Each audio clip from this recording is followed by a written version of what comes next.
नमस्कार दोस्तों, स्वागत है आप सभी का जीएस विजन एकेडमी पर। आज हम देखेंगे सेट एग्ज़ाम। देखिए, सेट एग्ज़ाम जो 2019 में एग्ज़ाम हुआ था, व्यापम में जो क्वेश्चन पूछा गया था उसे हम सॉल्व करेंगे। और ये जो है हिस्ट्री सब्जेक्ट का है, मतलब इतिहास में जो भी दे रहे हैं सेट एग्ज़ाम वो ज़रूर देखें।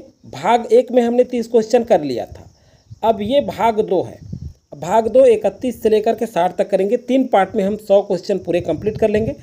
तो बात करते हैं सेट एग्ज़ाम 2019 में पूछा गया क्वेश्चन बहुत इंपॉर्टेंट है। अगर आप अभी 2024 सेट एग्ज़ाम देने जा रहे हैं तो ये क्वेश्चन ज़रूर देख लें आप लोग, क्योंकि बहुत ज़्यादा इंपॉर्टेंट है और एग्ज़ाम से पहले क्वेश्चन सॉल्व करना बहुत ज़रूरी होता है। शुरू करते हैं, और शुरू करने से पहले चैनल में पहली बार जुड़े हैं तो सब्सक्राइब करके सबसे पहले बेल आइकन में ऑल जरूर प्रेस करके रखें, ताकि वीडियो का नोटिफिकेशन आप तक पहुँचता रहे। चलिए देखते हैं 31 नंबर में क्या क्वेश्चन पूछा गया था।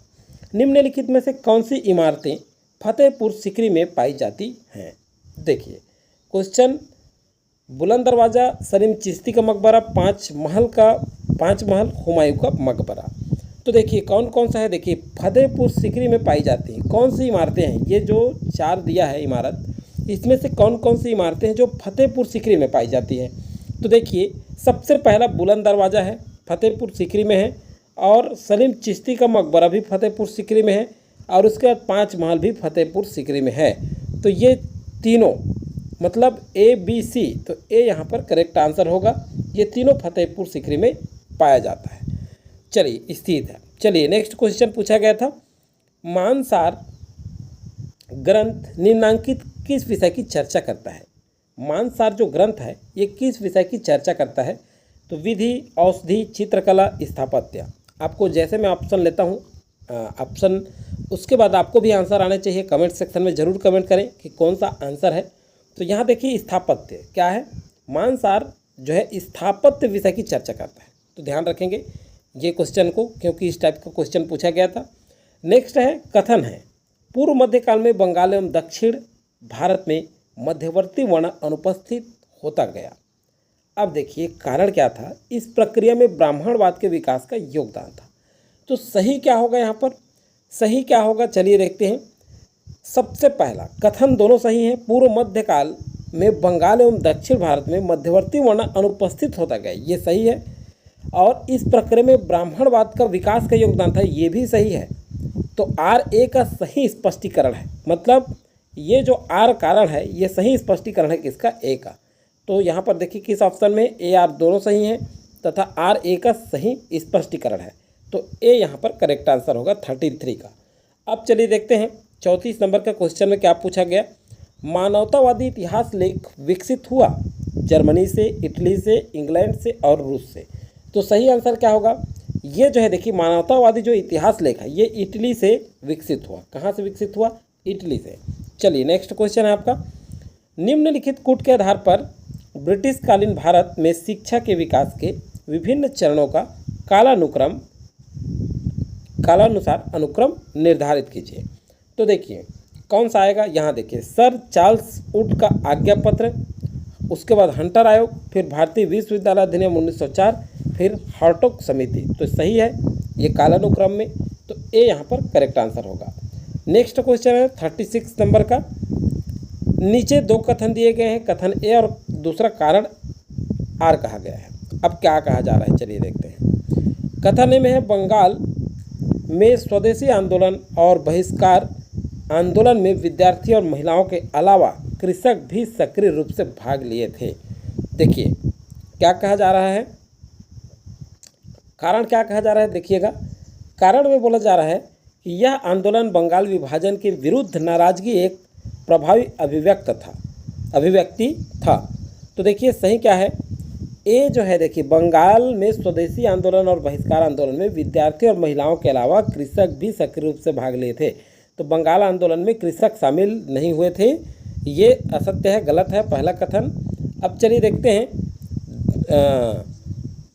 यह आंदोलन बंगाल विभाजन के विरुद्ध नाराजगी का एक प्रभावी अभिव्यक्ति था, ये सही है, केवल कारण सही है यहाँ पर। तो देखिए किसमें है, कथन ए गलत है, डी यहाँ पर और आर सही है, तो डी सही आंसर आ जाएगा। चलिए नेक्स्ट देखते हैं 37 नंबर का, दलित वर्ग मिशन की स्थापना किसने प्रारंभ किया। तो देखिए दलित वर्ग मिशन की स्थापना doctor Bhimrao Ambedkar V R Shinde, D K Karve, Pandit Jawaharlal Nehru. तो दलित वर्ग मिशन कह रहा है, दलित वर्ग मिशन का वी आर सिंधे ने किया था, कंफ्यूज नहीं होना है अम्बेडकर करके। तो ये बी करेक्ट आंसर होगा 37 नंबर का। चलिए नेक्स्ट क्वेश्चन है, दक्षिण भारत के नायकों के शासन अंतर्गत एक शिवप्पा नायक ने अपने राज्य की भूमि का वर्गीकरण निम्नलिखित श्रेणियों में किया, उच्चतम, मध्यम, निम्नतम और अधमाधम। तो देखिए सही आंसर क्या होगा यहाँ पर, सही है। देखिए पहला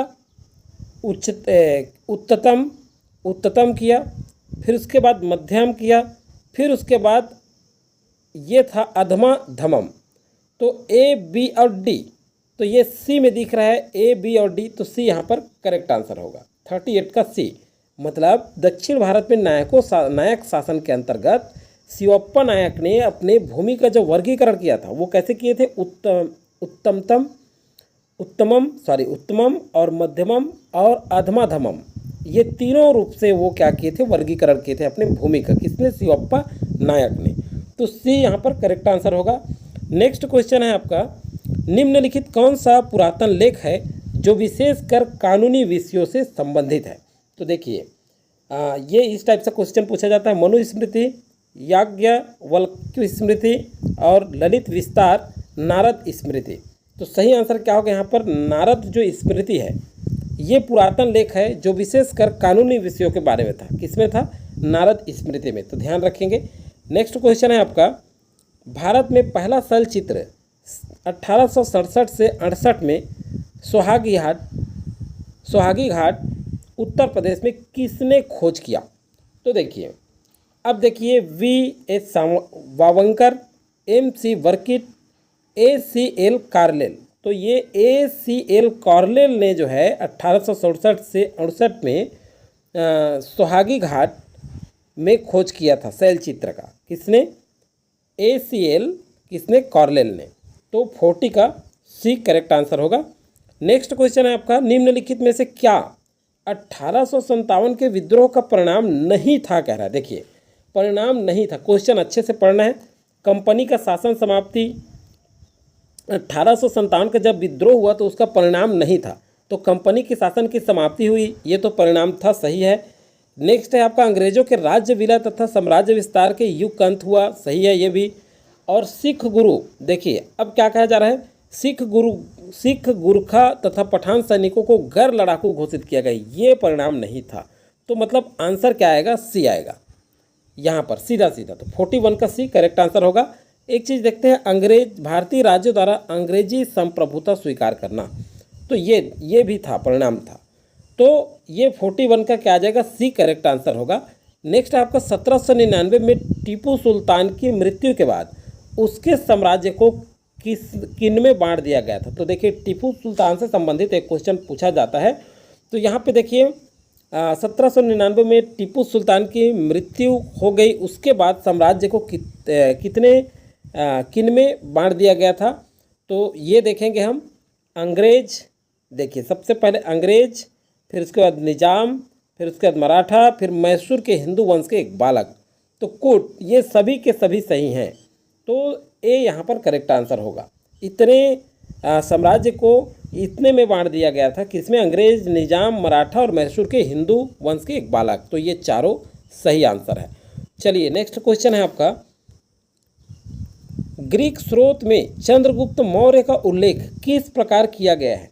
तो देखिए ग्रीक स्रोत में चंद्रगुप्त मौर्य का जो उल्लेख है किस रूप में किया गया है। तो देखिए सैंड्रोकोट्स, एंड्रोकोट्स, तो ये देखिए सैंड्रोकोट्स और एंड्रोकोट्स, ये दोनों रूप में। तो ए और बी, सी यहाँ पर करेक्ट आंसर होगा। दोनों के रूप में चंद्रगुप्त मौर्य का ग्रीक स्रोत में उल्लेख किया गया है। नेक्स्ट है आपका कन्नौज। देखिए नेक्स्ट क्वेश्चन आपका, कन्नौज पर अधिकार प्राप्ति के लिए हुए त्रिपक्षीय संघर्ष में निम्नलिखित राजवंश भिड़े थे। तो देखिए कन्नौज पर अधिकार के लिए कौन कौन से त्रिपक्षीय संघर्ष हुआ, तो राजवंश भिड़े थे। तो यहाँ पर देखेंगे हम लोग, चलिए यहाँ पे देखते हैं, गुर्जर प्रतिहार, ये सही है, ये भी भिड़े थे। और उसके बाद थे पाल वंश, ये भी थे। और पश्चिम चालुक्य ये नहीं थे, राष्ट्रकूट। तो ये एकदम सिंपल है, आपको सब समझ में आना चाहिए, ऐसे क्वेश्चन सिंपल है। देखिए गुर्जर प्रतिहार वंश भी थे, कन्नौज पर अधिकार के लिए पाल वंश भी थे और राष्ट्रकूट वंश भी थे। तो ये तीनों के तीनों थे। ऑप्शन में देखते हैं सी में दिख रहा है ऑप्शन, तो सी यहाँ पर करेक्ट आंसर होगा। नेक्स्ट क्वेश्चन है 45 नंबर का। चलिए, कथन है अलाउद्दीन खिलजी ने दक्खन एवं दक्षिण भारतीय राज्यों के प्रति गैर संविलियन की नीति अपनाई। कारण क्या था? उसके लिए इन सुदूरवर्ती राज्यों पर नियंत्रण रखना असंभव था। तो सही आंसर क्या होगा? चलिए देखते हैं। सबसे पहले अलाउद्दीन खिलजी ने दक्खन एवं दक्षिण भारतीय राज्यों के प्रति गैर संविलियन नीति अपनाई थी। ये सही है। ये क्या है? सही है। और उसका कारण देख लेते हैं। उसके लिए सुदूरवर्ती राज्यों पर नियंत्रण रखना असंभव था। तो ये सही स्पष्टीकरण है कथन का। तो ए और आर दोनों सही हैं। आर ए का सही स्पष्टीकरण है। तो 45 का ए सही आंसर होगा। नेक्स्ट क्वेश्चन है आपका 18वीं शताब्दी में बंगाल में सूती वस्त्र उद्योग के पतन के लिए निम्नलिखित में से क्या एक कारण था? देखिए 18वीं शताब्दी में बंगाल में सूती वस्त्र उद्योग का पतन शुरू हो गया।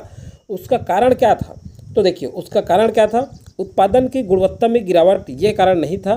कच्चे माल की उपलब्धता नहीं, ये भी कारण नहीं था। और ब्रिटेन में निर्यात की जाने वाली वस्तुओं पर अत्यधिक कर इसी वजह से गिरने का कारण हुआ, क्योंकि अत्यधिक कर जब लगाया जाता था तो ये क्या हो गया कि उद्योग का पतन होना शुरू हो गया। तो ब्रिटेन में निर्यात की जाने वाली वस्तु पर अत्यधिक कर लग रहा था। तो सी यहाँ पर करेक्ट आंसर होगा। चलिए 47 नंबर देखते हैं। चोल शासन के अंतर्गत ग्राम सरकार से संबंधित सूचना का एक प्रमुख ऐतिहासिक स्रोत है। तो देखिए चोल शासन के अंतर्गत ग्राम सरकार से संबंधित सूचना का प्रमुख ऐतिहासिक स्रोत क्या था? हल्मिडी शिलालेख, जतवाई शिलालेख, उत्तर मरेरू। देखिए उत्तर मरेरू शिलालेख से ही चोल शासन के ग्राम सरकार के संबंधित सूचना पता चलता है। किसमें? उत्तर मरेरू अभिलेख, उत्तर मेरूर। तो सी यहाँ पर करेक्ट आंसर होगा। चलिए नेक्स्ट क्वेश्चन देखते हैं। नेक्स्ट क्वेश्चन आपका, भारत में पुर्तगालियों का आधिपत्य निम्न पर आधारित था। समुद्र पर अधिकार। देखिए पुर्तगालियों का क्या कह रहे हैं? भारत में पुर्तगालियों का जो आधिपत्य था वो किस आधार पर आधारित था? तो देखते हैं यहाँ पर सही आंसर क्या है। यहाँ देखिए समुद्र पर अधिकार, ये सही है। तटों के साथ वाले सामरिक स्थानों व किलों पर अधिकार, ये भी सही है। दक्षिण भारत भूभागीय अधिकार, ये सही नहीं है। ध्यान रखेंगे ये सही नहीं है। और मालाबार तट पर बंदरगाह से बंदरगाह तक व्यापार पर अधिकार, ये भी नहीं है। तो ए और बी दो चीज़ सही है, क्योंकि पुर्तगालियों का जो भारत में आधिपत्य था वो समुद्र पर अधिकार था और तटों के साथ वाले सामरिक स्थान था, उस किला पर इनका अधिकार था। तो ए और बी दोनों सही है। तो यहाँ बी केवल करेक्ट आंसर होगा, ए और बी। तो ऐसे आपको आंसर पता होना चाहिए, तभी आप आंसर नीचे ले पाएंगे। मतलब आपको अच्छे से तैयारी करना है, अच्छे से मेहनत करना है। आगे देखते हैं 49 नंबर का। दादा भाई नौरोजी द्वारा प्रचारित धन निष्क्रमण सिद्धांत का मूल तत्व किसमें निहित था? तो देखिए यहाँ पे देखिए, शासक जाति के व्यापारियों द्वारा व्यापारिक गतिविधियों का दुरुपयोग नहीं होगा। रियायती राजाओं के अनुचित तरीके से धन प्राप्त करना और उसे इंग्लैंड भेजना, ये भी नहीं है। और भारत से एक तरफा निर्यात, ये सही है। 49 का सी, दादा भाई नौरोजी द्वारा प्रचारित धन निष्क्रमण का जो सिद्धांत का मूल तत्व किसमें नहीं था? भारत से एक तरफा निर्यात, ये सही था। 49 का सी। चलिए नेक्स्ट देखते हैं। उत्तर मध्यकाल में चित्रकारी। देखिए उत्तर मध्यकाल में चित्रकारी के किशनगढ़ स्कूल को संरक्षण देने वाले निम्नलिखित में से कौन थे? तो देखिए निम्नलिखित में से कौन थे, इसमें क्या आएगा? तो सबसे पहले हम देखें यहाँ पर। चलिए महाराजा जगत सिंह, महाराजा सावंत सिंह, महाराणा उदय सिंह। तो सही जो आंसर है ये क्या आएगा? राजा जसवंत सिंह। इसका मतलब ये है कि देखिए सबसे पहले तो क्वेश्चन हम अच्छे से पढ़ें। उत्तर मध्यकाल में बात की जा रही है। चित्रकारी के किशनगढ़ स्कूल को संरक्षण देने वाले निम्न से कौन थे? तो उत्तर मध्यकाल में चित्रकारी का जो किशनगढ़ स्कूल था उसको संरक्षण किसने दिया था? तो महाराजा सावंत सिंह ने दिया था। किसने दिया था? महाराजा सावंत सिंह ने। चलिए नेक्स्ट देखते हैं। समुद्रगुप्त के बारे में निम्नलिखित में से कौन सा कथन सही नहीं है? देखिए कौन सा कथन सही नहीं है कह रहा है। तो अशोक के बाद इन्होंने विशाल साम्राज्य खड़ा किया, बिल्कुल सही है। काव्यात्मक रचना कृष्ण चरितम इन्हें अर्पित किया गया, ये भी सही है। इन्हें कवि राज भी कहा गया, ये भी सही है। इन्होंने अपना दूध चीन को भेजा, ये सही नहीं है। तो सही आंसर जो होगा ये डी होगा आपका। क्या होगा? 51 का डी। चलिए नेक्स्ट देखते हैं। पुरातात्विक वस्तुओं को विभाजित किया जाता है 2 भागों में, 3, 4 और 5 भागों में। तो सही आंसर क्या है? देखिए पुरातात्विक जो वस्तुएं हैं उनको 4 भागों में क्या किया जाता है? विभाजित किया जाता है। कितने भागों में? 4 भागों में। चलिए नेक्स्ट क्वेश्चन है, शिवाजी और मुगलों के बीच हुई पुरंदर की संधि 1665 में हुई थी। ये ध्यान रखिएगा, पहला क्वेश्चन यही बनता है कि पुरंदर की संधि कब हुई। ये भी क्वेश्चन आपके 2024 में पूछा जा सकता है, तो अच्छे से याद रखिएगा। इसीलिए जब क्वेश्चन सॉल्व करते हैं तो ये इंपॉर्टेंट क्वेश्चन हमको सॉल्व करते समय पता चलता है। तो दोनों चीज़ याद रखना है। और ये जो क्वेश्चन है ये डिलीटेड कर दिया गया था, मतलब विलोपित किया गया था व्यापम के द्वारा। चलिए देखते हैं 54 नंबर का क्वेश्चन। प्रत्यक्षवादी, यहाँ देखिए प्रत्यक्षवादी के प्रमुख शास्त्रज्ञ का नाम क्या है? तो देखिए सही आंसर क्या होगा यहाँ पे? ये अगस्ट काम्ट जो थे ये प्रत्यक्षवादी के प्रमुख शास्त्रज्ञ थे। कौन? August Comte. तो यहाँ देखिए 54 का ए सही आंसर है। नेक्स्ट क्वेश्चन है, निम्नलिखित का सही अनुक्रम क्या है? गदर पार्टी की स्थापना, काकोरी षड्यंत्र, खुदीराम बोस को फांसी, चौरा चौरी की घटना। तो देखिए ऐसा क्वेश्चन पूछा ही जाता है, ध्यान रखेंगे आप लोग। यहाँ देखिए सबसे पहले खुदीराम बोस को फांसी, ये घटना सबसे पहले हुआ, ध्यान रखेंगे सबसे पहले यही वाला घटना हुआ। उसके बाद गदर पार्टी की स्थापना, देखिए पहला घटना तो ये हुआ सी, उसके बाद दूसरा घटना गदर पार्टी की स्थापना, ये ध्यान रखिएगा, गदर पार्टी की स्थापना। उसके बाद चौरी चौरा की घटना, ये तीसरे नंबर का, और चौथा बच जाता है काकोरी षड्यंत्र। तो ये किस ऑप्शन में है? देखिए CADB, तो ये डी में आप ऑप्शन में है आपका, तो डी यहाँ पर सही आंसर हो जाएगा। ये कब पता चलेगा? जब हम सन वाइज पढ़े रहेंगे, घटना वाइज जब देखे रहेंगे तब पता चलेगा हमें। यहाँ देखिए सुमेलित कीजिए मध्यकालीन भारत की दक्कन की सल्तनतें एवं उससे प्रचलित शीर्षक। तो देखिए अहमदनगर है, एक तरफ सल्तनतें हैं और दूसरी तरफ शीर्षक है, तो सही आंसर हमें ढूंढना है। चलिए देखते हैं। अहमदनगर निजामशाही, ये एकदम सही है। और दूसरा है बीजापुर जो है ये आदिलशाही, ये तीसरा आएगा। और गोलकुंडा जो है ये गोलकुंडा कुतुबशाही। और बिदर जो है, ये जो बिदर है ये है आपका बरिदशाही। तो इस तरह से ऑप्शन किस में मिलता है? देखिए पहला का आया आपका ए, पहला का फर्स्ट, दूसरा का तीसरा आया आदिलशाही बीजापुर का। तो इस तरह से ये वाला ऑप्शन दिखता है आपका ए। तो 56 का ए करेक्ट आंसर होगा। 57 नंबर का क्वेश्चन देखते हैं। मध्यकालीन भारतीय इतिहास की इन घटनाओं का निम्नलिखित कूट के आधार पर कालानुक्रम निर्धारित कीजिए। तो देखिए कालानुक्रम निर्धारित करना है। यहाँ देखते हैं असीरगढ़ का विलय, शेरशाह की मृत्यु, सतनामी विद्रोह और शिवाजी का राज्याभिषेक। ये घटना सही नहीं है। सतनामी विद्रोह, असीरगढ़ का विलय, शिवाजी का राज्याभिषेक, शेरशाह की मृत्यु, ये भी नहीं है। तो चलिए देखते हैं आगे।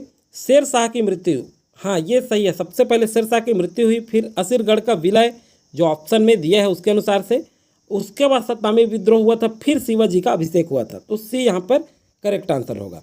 चलिए नेक्स्ट देखते हैं। कथन ए है और कारण आर है। क्या कहा जाता है? चलिए देखते हैं। भारत छोड़ो आंदोलन में गांधी जी ने करो या मरो का नारा दिया। भारत छोड़ो आंदोलन में गांधी जी ने किसका नारा दिया था? करो या मरो का। तो ये तो बिल्कुल सही है। दूसरा है गांधी जी का अहिंसात्मक संघर्ष में विश्वास नहीं था, बिल्कुल सही नहीं है। तो कथन ए सही है और आर जो है गलत है। तो देखिए किस में है? ये सी में है, ए सही और आर गलत है।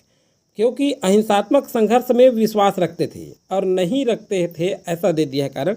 तो इसलिए कथन बस सही है और कारण क्या है? गलत है। चलिए नेक्स्ट है। निम्न शिक्षा समितियों को सही कालानुक्रम में व्यवस्थित कीजिए। Hunter commission, Sadler commission, Raleigh commission, Woods dispatch. तो देखिए सही क्या है? सबसे पहले वुड्स डिस्पैच आता है पहले नंबर पे, ध्यान रखेंगे। सबसे पहले क्या हुआ? वुड्स डिस्पैच आया, उसके बाद हंटर कमीशन, उसके बाद जो है रैली कमीशन, फिर आखिरी है सैडलर कमीशन। तो ए यहाँ पर करेक्ट आंसर होगा, 59 का ए। उसके बाद देखते हैं 60 नंबर का क्वेश्चन। यहाँ देखिए चिश्तिया सिलसिले के सूफी संतों का निम्नलिखित कूट के आधार पर कालानुक्रम अनुक्रम निर्धारित कीजिए। तो देखिए यहाँ पर क्या होगा आंसर? शेख निजामुद्दीन, शेख नसरुद्दीन, शेख सलीम चिश्ती और फरीदुद्दीन गंज शकर। देखिए ये सही नहीं है। सबसे पहले ये वाला ऑप्शन सही दिख रहा है, फरीदुद्दीन गंज शकर, उसके बाद शेख निजामुद्दीन, फिर शेख नसीरुद्दीन, फिर शेख सलीम चिश्ती। तो बी यहाँ पर करेक्ट आंसर होगा। तो इतना क्वेश्चन हमने किया। आगे देखते हैं, ये कथन और कारण से संबंधित है। यहाँ देखिए, गांधी जी 1922 में गांधी जी ने चौरा चौरी घटना के कारण जन आंदोलन को वापस ले लिया और 1931 में उन्होंने ब्रिटिश शासन में से एक समझौता भी कर लिया। तो देखिए, एक समझौता भी कर लिया, सही है, ये तो बिल्कुल सत्य है। दूसरा, गांधी जी व्यापारी वर्ग के एक प्रतिनिधि थे और जन लामबंदी के नियंत्रण की नीतियों में विश्वास रखते थे, बिल्कुल सही नहीं। तो ए सही है, कथन सही है और कारण गलत है। तो ये एकदम सी स्पष्ट दिख रहा है आंसर यहाँ पे। आगे जो क्वेश्चन है देखेंगे, निम्नलिखित में से कौन सी जोड़ी दिल्ली सल्तनत के केंद्रीय प्रशासन में विभाग तथा उसका कार्य सुमेलित नहीं है, कह रहे हैं। सुमेलित नहीं है वाला देखेंगे तो देखिए, दीवान इंसा राजकीय पत्र व्यवहार, बिल्कुल सही है। दीवान इंसा पत्र व्यवहार से संबंधित है, ये ध्यान रखिएगा। दीवान रिसालत ये धार्मिक कार्य से संबंधित है, ये भी सही है। बरीद ए मुमालिक ये सूचनाओं का संकलन होता था इसमें। तो ये तीनों आपको बहुत अच्छे से रट्टा मार लेना है अभी से, क्योंकि अलग अलग भी पूछ सकता है। दीवान इंसा किससे संबंधित है, तो राजकीय पत्र व्यवहार से। तो अलग अलग क्वेश्चन भी बन सकते हैं, कूट वाला भी क्वेश्चन बन सकते हैं। दीवान ए अर्ज ये बिल्कुल सही नहीं, वित्तीय मामला।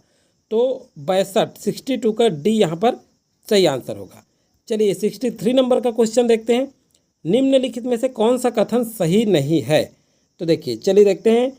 इल्तुतमिश का मकबरा इस बात का संकेत करता है कि इसके निर्माण में हिंदू तथा मुस्लिम स्थापत्य कला की परंपराओं का मिला जुला प्रयोग किया गया। तो देखिए ये सही है। दूसरा है आपका 63 में कि प्रथम बार असली मेहराब का प्रयोग सुल्तान नसीरुद्दीन महमूद के मकबरे में किया गया, बिल्कुल सही है। 63 का बी करेक्ट आंसर होगा। 64 का देखते हैं, निम्नलिखित अधिनियमों में से किसके अंतर्गत बर्मा को भारत से पृथक किया गया। तो बर्मा को भारत से पृथक कैसे किया गया, भारत सरकार अधिनियम 1919 इसमें नहीं किया गया था। भारत सरकार अधिनियम 1935 के तहत बर्मा को भारत से पृथक किया गया था। तो 64 का बी करेक्ट आंसर होगा।